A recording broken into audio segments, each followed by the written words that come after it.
Halo guys, nama gue Sama dari StefTech, dan di video kali ini sebenarnya ini video yang lumayan berbeda dari lainnya.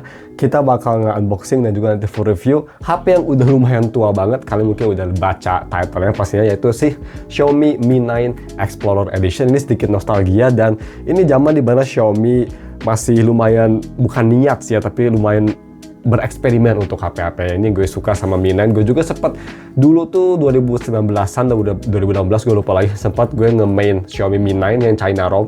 Zaman-zaman belum ada black lagi, block IMEI. Dan it's a good phone, ada beberapa quirks, tapi terutama dari kamera itu bagus. Gue penasaran gimana di sini tahun 2020 apakah masih bagus atau enggak. Karena harganya sekarang udah lumayan oke. Jadi kalau misalnya kalian dia cari di e-commerce, harganya tuh kalian bisa dapat di segini nih. Ya, 1,9 juta.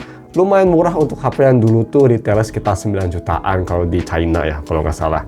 Dan untuk harga segitu, sepertinya kalau misalnya kalian mau beli, gue bakal taruh ya di linknya di deskripsi. Dan untuk si spek, jadi kalian bisa lihat ada di sini speknya. In summary, pakai 855, terus dia punya baterai yang kecil, tapi to be fair layarnya juga kecil dan tipis ya, seingat gua tuh, dan udah optical fingerprint.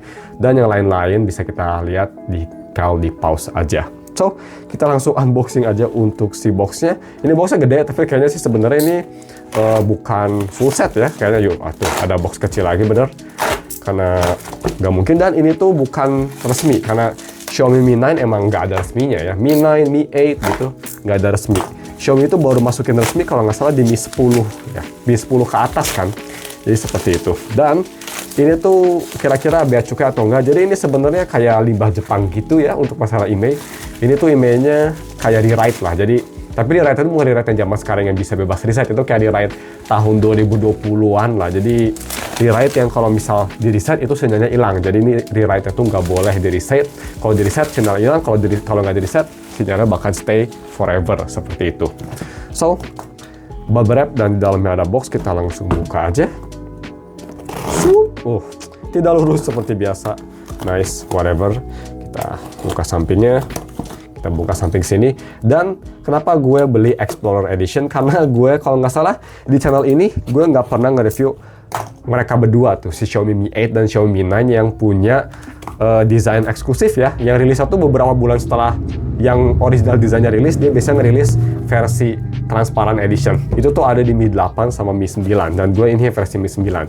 Seperti kita tahu, Mi 8 lumayan keren juga, tapi kalau nggak salah ada YouTuber yang ngecek ternyata transparannya tuh itu cover ya, bukan aslinya transparan ngeliatin mesin. But it's okay, gue ngerti itu cuma desain, dan at least it's still looking good ya. Ini dia HP-nya, dan di sini dikasih charger. Ya charger ala-ala kalau misal kalian beli limbah Jepang ya, kayak Samsung Fast Charging, sama kayak kabel Type-C yang kayaknya sih untuk dua aksesoris gini gue selalu nggak rekomen kalian pakai, karena takutnya ngerusak HP. Mending pakai charger kalian yang punya di rumah atau beli sendiri. Dan ini untuk si Xiaomi Mi 9 Explorer Edition. Wow, oke. So, kita cabut dulu ini sih tulisan penjualnya ya, ngasih tahu si variannya. Jadi ya, gue beli yang varian 8GB RAM, 256GB. Jadi ini karena X flagship, walaupun HP-nya udah super tua ya, sangat tua, tapi internal storage-nya masih gede loh, masih di 8256, so that's pretty good. HP flagship zaman sekarang aja masih pakai tipe storage kayak gitu ya, dan ini masih ada tulisan Xiaomi di sini, unik. So, gue adalah bental, dan first impression to be fair, damn, gue sangat miss banget zaman dimana HP itu tipis banget ya. Dan ini compact banget sih ini layarnya. Ini udah pakai AMOLED dan sangat compact. Ini zaman Doodrop masih sangat populer, jadi bisa kita lihat masih Doodrop. Ini di HP flagship Xiaomi, Doodrop tuh masih perfect. Dan ini tuh kalau nggak salah speakernya mono kan. Dan gue udah pernah coba, kalau nggak salah mononya nggak buruk-buruk amat, cuma ya mau sebagus apapun mono nggak bakal sebagus stereo. Jadi kita lihat dulu si desain belakangnya. Look at that design. Damn, bagus banget ya. Yang pasti ini ngingetin gue sama HP sekarang tuh yang paling deket ya, yang punya desain kayak gini, si Poco F7 atau Nubia Red Magic Series kan, punya kayak transparan gini. Tapi ya, ini salah satu yang punya brand besar pertama yang pakai desain kayak gini, dan it looks so good dude. Kalau misal gue zoom ya, kalian bisa lihat lebih detail. Keren sih ya. Jadi transparan editionnya tuh gak full ke belakang. Ini ada wireless charger yang ngasih tahu, tapi keren aja gitu. Gue sampai sekarang pun masih suka banget desain Explorer Edition-nya si Xiaomi Mi 8 sama Mi 9. Makanya gue agak sedih dia nge-stop series kayak gini, mungkin kurang laku or something. but this looks so cool, dude. Dan mumpung kita lagi di belakang, di sini ada si kameranya ya. Dan ini kameranya pun kalau bisa kita lihat cuma spec on paper ya, ini kameranya actually masih lumayan bagus loh untuk megapikselnya ya. Jadi dia punya 42 megapiksel main kamera, nggak ada object camera stabilization. Kamera kedua di 12 megapiksel, itu 2x optical zoom. Kamera ketiga 16 megapiksel ultrawide, dan bisa nge-record di 4K 60 loh ini HP. That's pretty cool. Kamera depan dia ada di 20 megapiksel dan hanya bisa nge-record di Full HD 30 fps aja. Tapi yang gue menarik sama HP ini pastinya dari si form factor yang compact, tipis banget, dan bodi belakangnya ini yang keren banget. Masih kerasa futuristik banget ya. Kalau gue dikasih HP kayak gini, gue pasti ngerasa ini HP keluaran baru-baru ini. Karena desainnya keren banget. Mungkin yang bikin giveaway ini bukan HP baru, kameranya yang besar, yang kecil banget ya, nggak kayak HP zaman sekarang yang besar-besar, dan ya pastinya bodinya yang kerasa kayak tahun 2010-an atau 2020 lah lebih tepatnya ya. Oke.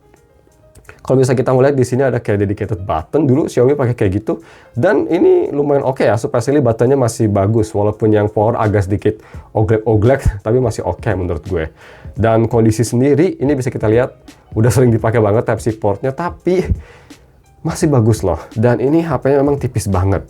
HP zaman sekarang tuh ya, HP flagship, mid-range, kategori apapun, itu pada tebal-tebal semua. Dan sekarang tuh malah HP yang tipis ditulisanin ya, slim gitu biar jadi marketing. Padahal dulu HP normal kayak gini loh, tipis banget dan dipegang memang kerasa enak. Ya zaman-zaman itu zaman-zaman kayak S9 sama S10 ya, pasti ini generasi sama mereka. Ini HP keluaran tahun 2019-an, jadi udah berapa itu? Wow, 7 tahun loh, HP ini udah 7 tahun, dan kata si Salera sih, ini HP nggak ada shadow. Jadi kita langsung lihat aja ya, apakah ada shadow atau enggak. Kita tinggal ke setting, dan kita cek gimana untuk layarnya. Biasanya kalau udah tua tuh menguning ya, walaupun gak ada shadow, tapi bisa dibilang ini layarnya flawless. Dan ini masih di MIUI 12, dan yang pastinya nggak bakal dapat software update lagi. 2019 itu di zaman Xiaomi memang kurang cekatan untuk update ya. Ini cuma dapat kalau nggak salah berapa, ini berarti 3 tahun software update. Yang untuk flagship pada zamannya, apalagi HP Cina, ini oke banget. MIUI 12 global yang pastinya 25 GB penyimpanan. 2021 telah disupport, is fine. Dan untuk berat kita ukur aja. Jadi walaupun ini HP kecil, tapi beratnya lumayan 176, tapi di tangan nggak kerasa kayak HP yang sangat chunky atau berat. Dan ini full brightness-nya juga masih lumayan terang ya. Jadi oke. Cuma ini yang kerasa banget, light of the bed, yaitu dari si haptiknya. Haptiknya karena ini HP zaman dulu Xiaomi, kalau gue ketik ini, kerasa haptiknya lebih ke arah haptik murahan. Nggak berisik itu, tapi kerasa kayak per gitu, haptik per lah. Kalian mungkin tahu ya feelingnya gimana, masih kerasa pernya. Tapi udah oke pada zamannya, tapi ya untuk zaman sekarang memang ini kerasa tua. Yang bikin bagus mungkin kalau misalnya kita pakai software yang lama kayak gini, bisa kita lihat, buka aplikasi, semua kerasanya masih snappy ya. Ini kalau misal gue kasih ke temen gue, ini pasti temen gue bakal kira HP-nya sekitar 4 jutaan. Karena ya dibanding sama HP 1-2 jutaan zaman sekarang, ini kerasa jauh lebih snappy sih. Karena chipset flagshipnya pasti masih bertahan walaupun udah 6 tahun atau 7 tahun umurnya. Dan untuk layar sendiri dia AMOLED tapi masih 60Hz. Jujur, gue rindu HP compact kayak gini. Gimana menurut kalian? Apakah di zamannya kalian punya Xiaomi Mi 9 atau sampai sekarang masih pakai Mi 9 atau Mi 8 yang Explorer Edition? Kalau iya bisa komen di bawah, kita bakal boleh cerita ya. Karena ini HP yang lumayan legend untuk gue sendiri, karena gue pernah pakai HP ini sebagai HP utama. Ya nggak lama banget, cuma gue pernah pakai. Ini gue jujur guys, nggak bisa berpaling dari desain belakangnya, keren sih.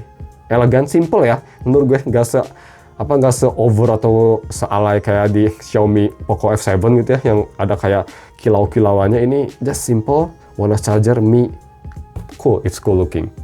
Mumpung kita lagi di setting ya, kita cek aja untuk si biometriknya apakah masih bekerja setelah 7 tahun HP ini rilis. Kita ke sandi keamanan, masukin PIN.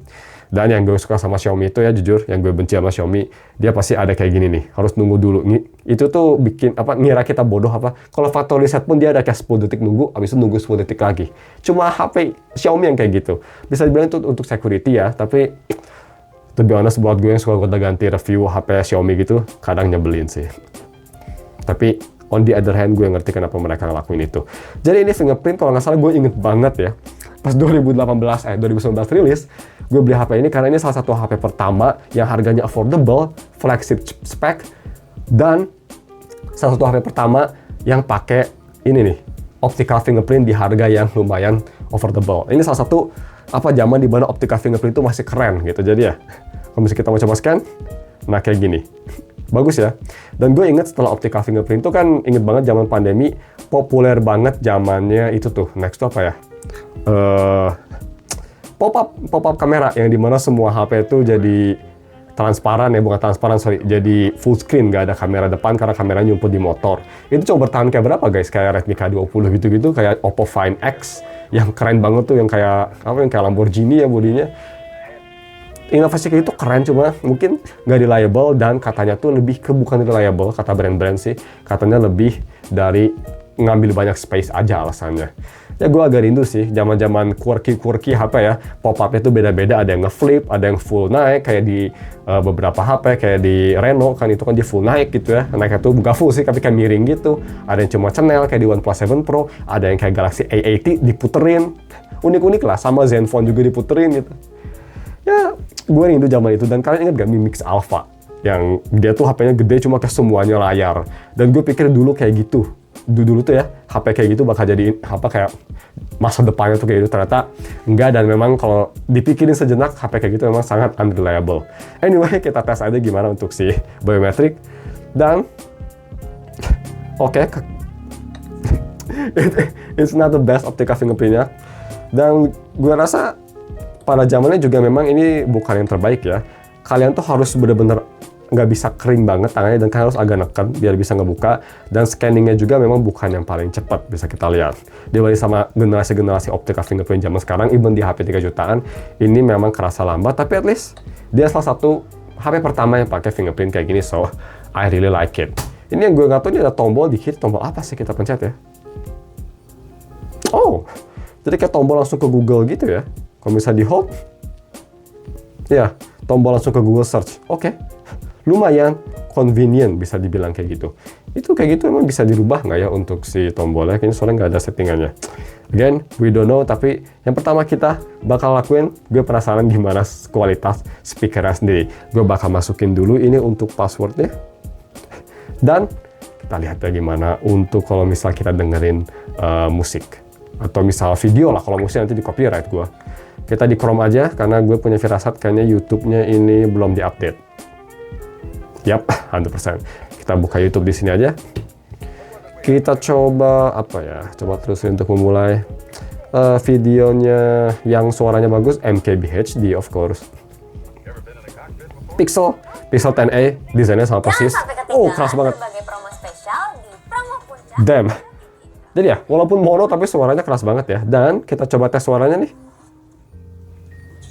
Can we just pull up the Pixel 9a really quick right next to it? Okay. They're actually the same. You know how sometimes smartphone releases are really only just one or two new You know what? Suaranya bagus loh.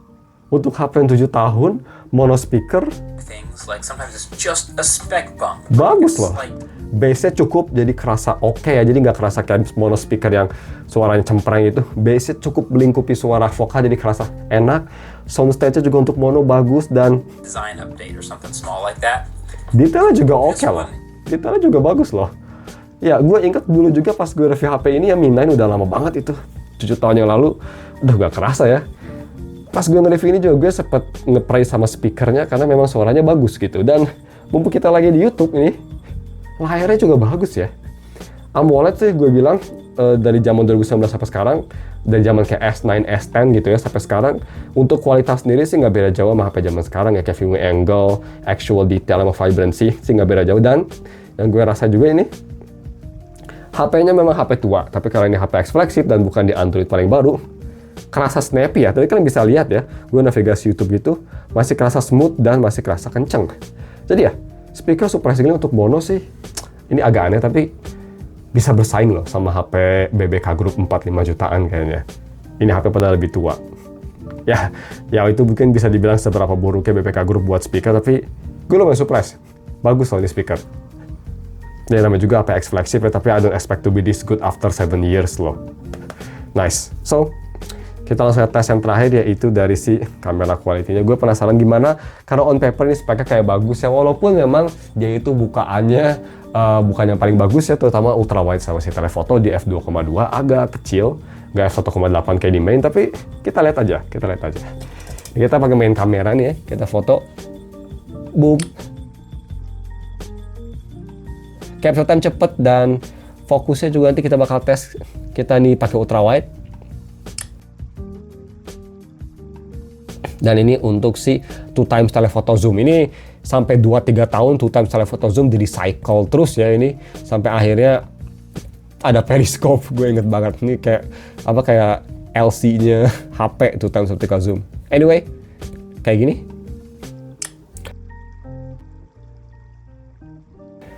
Ya, on paper sih ya. Kalau bisa kita cuma lihat dari layar. Tadi kalian udah lihat juga kan. Tapi kalau ini lagi gue lihat sendiri, karena gue itu post production, masih oke loh. Gak kerasa kayak HP tua. Wajar, ini HP flagship, tapi pada zamannya juga ini bukan HP mahal. Gue inget gue bayar 9 juta dibeli lagi tokonya. Jadi it's not an expensive phone. Dan ini ada foto orang sebelumnya, kayaknya dia foto-foto buat ngetes ya. Ngetes caplang. Minyak kayu putih. Ya oke sih ya HP-nya. Ini orang mana dia? Kayaknya lagi di toko HP. Anyway, kita coba tes untuk si video recording. So, video recording bisa kita lihat, bisa 4K 60. Kita langsung coba aja. Kira-kira bisa gonta-ganti 4K 60, gue sih kayaknya bakal ngira nggak bisa ya. Kita langsung record, 1, 2, 3. Oke, ini dia video recording pakai resolusi 4K 60 di Mi 9 Explorer Edition 2026. Dan ya, kalian nggak bisa gonta-ganti lensa di 4K 60. Dan kalau misalnya kita mau zoom nih, dia zoomnya segini, jadi zoomnya nggak ngezoom banget, it's fine. Kalau misalnya kalian mau deketin ke subjek, focus distance-nya maksudnya. Dan untuk maksimum zoom di 6 kali, untuk video, ya 4K 60 actually pretty good ya, bisa kita lihat jam. Ini HP udah 7 tahun loh. Dan kayaknya videonya nggak beda jauh atau nggak seburuk kayak Pixel 7 ya, yang lebih muda ya pastinya. Lebih muda berapa itu? 4 tahun malah, 3 tahun. So, kita langsung balik aja ke si S25 Ultra. Agak surprising loh sama kualitas videonya juga oke ya kelihatannya. Again, gue nggak tahu mikrofon, kayaknya mikrofon salah satu aspek yang lemah di HP pada zamannya. Tapi lumayan bagus. Gue penasaran kalau kita ke 4K 30 apakah bisa gue ganti lensa. Oke, nggak bisa juga. Jadi gue ganti lensa mungkin hanya bisa di 1080p 60. Nggak bisa juga. Oke, kita turunin lagi ke 1080p 30.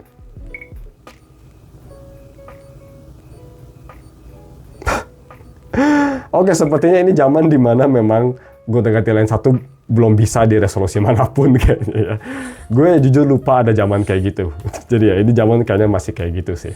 Oke, jadi seperti itu fotonya dan damn, overall it's not bad. Dan tadi kita recording 4K 60 yang berat, HP-nya walaupun kecil, yes, ini mulai agak anget panas tadi nge-record 4K, tapi ya 38 gitu, nggak seburuk kalau misal kita kayak pakai HP 888 yang pakai Snapdragon 888 ya.